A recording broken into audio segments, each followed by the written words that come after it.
Hi guys, Mark here with Wolters World, and today what we're going to talk about is global entry strategies.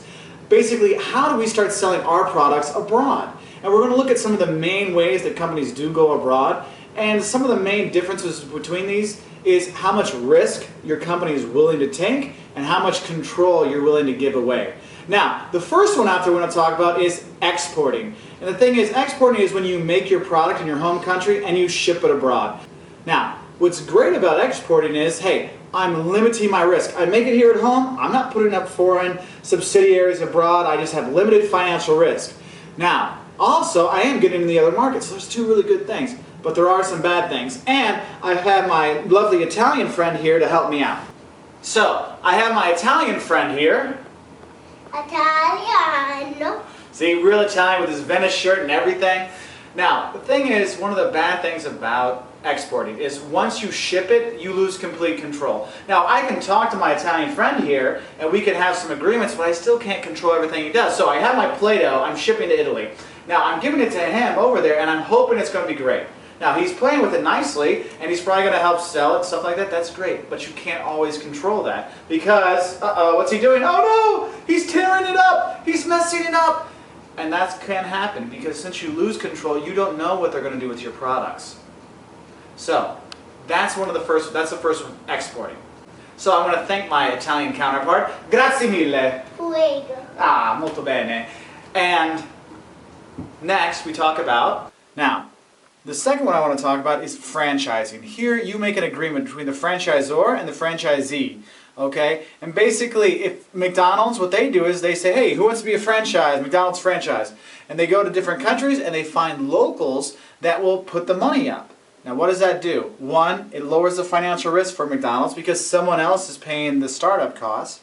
Two, it gives them local knowledge because if someone didn't think that McDonald's would work in that country, they wouldn't pay it. So you get the local knowledge, you get to be in the new country, you're reducing your risk, and then for the people actually being the franchisees, they get to have the management knowledge, they get to have the marketing, they get to have the brand, all the secret sauces and all those things, they get those. So it's really helpful. Now the problem are the cons. One thing is, again, you're having less control, and so you want to make sure that your franchise agreement is very, clear what you can and cannot do.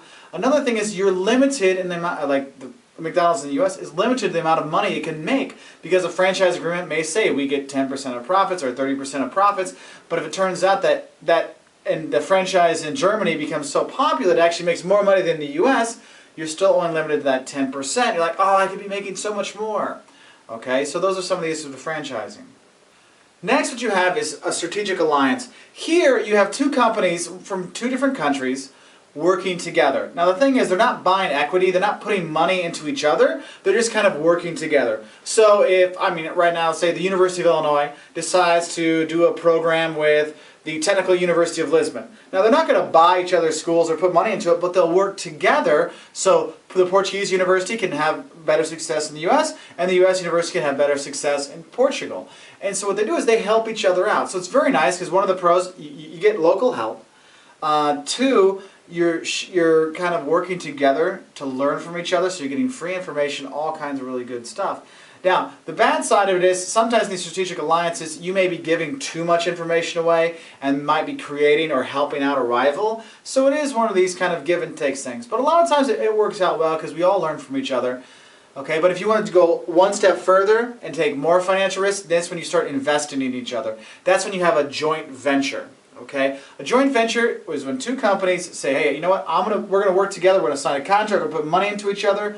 One of the more famous ones that I like to talk about is Sony Ericsson mobile phones. Sony, big time in electronics. Ericsson, big time in mobile phone communications. And they saw that, hey, our phones aren't doing so well in the market, so let's team up.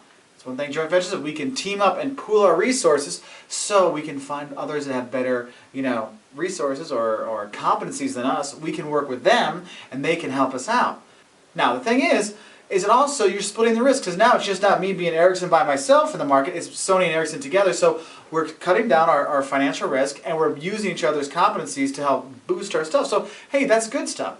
But the bad thing is if our agreement goes south or sour, we might, be giving, again, it's like strategic alliance, we might be giving away too much information, we might be creating a competitor, and this is an issue that a lot of companies face when they're going to international markets, because some countries require that you do a joint venture. You cannot control everything you want, you have to find a local partner.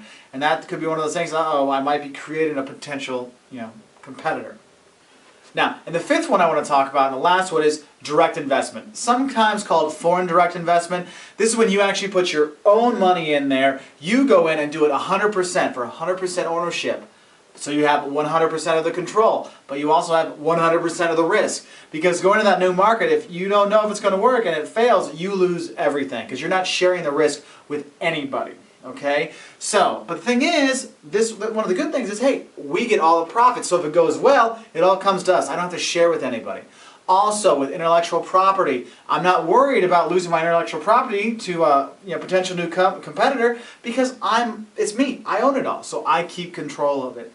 Now, the bad side of that is, though, you do take on a lot more risk. You have to do a lot more assessing of that global market. So what you want to do is you watch our video on assessing global markets, and that'll give you a better idea of, should we do foreign direct investment, or maybe we should franchise, these kind of things. Okay, so that gives you a rough idea of the 5 main ways that companies go abroad. 1, exporting. We make it in our home country and we just ship it abroad, and we have very low risk because it's just what I ship abroad I can lose, and low control though because we don't know what happens once I send it away. Second one you have is franchising, when we sign an agreement and I give away my trade secrets to these guys and they give me a cut of the profits back in another country. The next one is a strategic alliance, where I work with a competitor in another market, or I work with someone in another market so we learn from each other. Okay, but we don't put any equity in it, so we're not tied together by the money strings. Okay, and then if you want to actually tie yourselves together with money strings, you have what's called a joint venture, where the two firms come together and they share risk and they share rewards and they share control and they share ideas. So there's things there. And the last one is direct investment, whereas you put your own money in and you take 100% of the risk and you have 100% of the control, so you get everything that comes that way. So I hope that helps you understand the basic 5 market entry strategies for global markets.